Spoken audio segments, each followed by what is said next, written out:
గరుత్మంతుడు విష్ణుమూర్తికి వాహనం. మహాబలవంతుడు. తన తల్లి దాస్య విమోచనం చేయడం కోసం దేవేంద్రుడి దగ్గర నుండి అమృతాన్ని సంపాదించిన బలశాలి. అలాంటి బలశాలిని గనక మనం ప్రార్థించినట్లయితే మనకు విజయాన్ని చేకూరుస్తారు. అలాంటి విజయాన్ని చేకూర్చేటువంటి శ్రీ గరుడ ద్వాదశనామ స్తోత్రాన్ని ఈరోజు మనం పఠించే ప్రయత్నం చేద్దాం.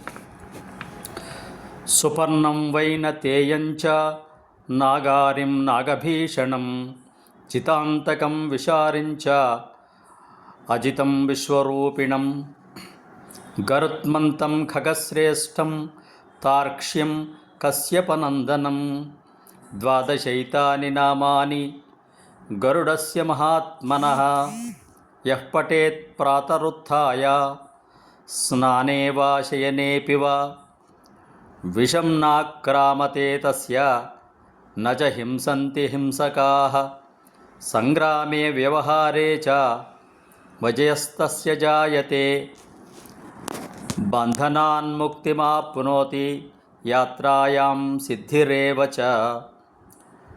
ఇది శ్రీ గరుడ ద్వాదశనామ స్తోత్రం.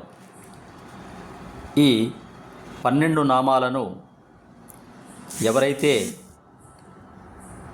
ఉదయం కాలంలో కానీ పడుకునేటప్పుడు కానీ పఠించినట్లయితే విషానికి సంబంధించినటువంటి ఎలాంటి బాధలు కూడా ఉండవు.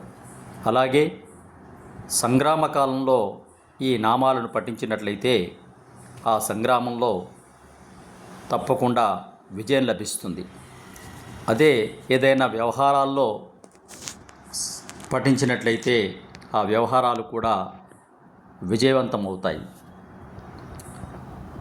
బంధము కలిగినప్పుడు లేక విషమ సమస్యలు కలిగినప్పుడు గనక ఈ నామాలను పఠించినట్లయితే వారికి బంధముక్తి కలుగుతుంది. ఎందుకంటే తన తల్లి యొక్క దాస్యాన్ని విముక్తి చేసినటువంటి బలశాలి గరుత్మంతుడు కాబట్టి.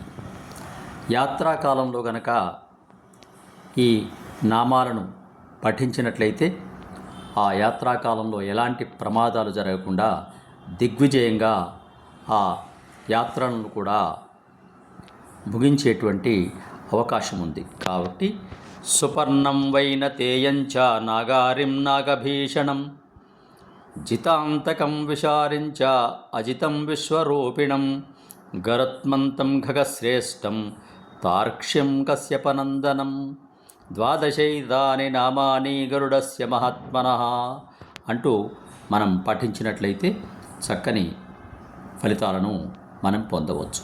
సబ్స్క్రైబ్ ఆచార్య శ్రీ శక్తి ఛానల్. శుభం భూయాత్. సమస్త సన్మంగళాని భవంతు.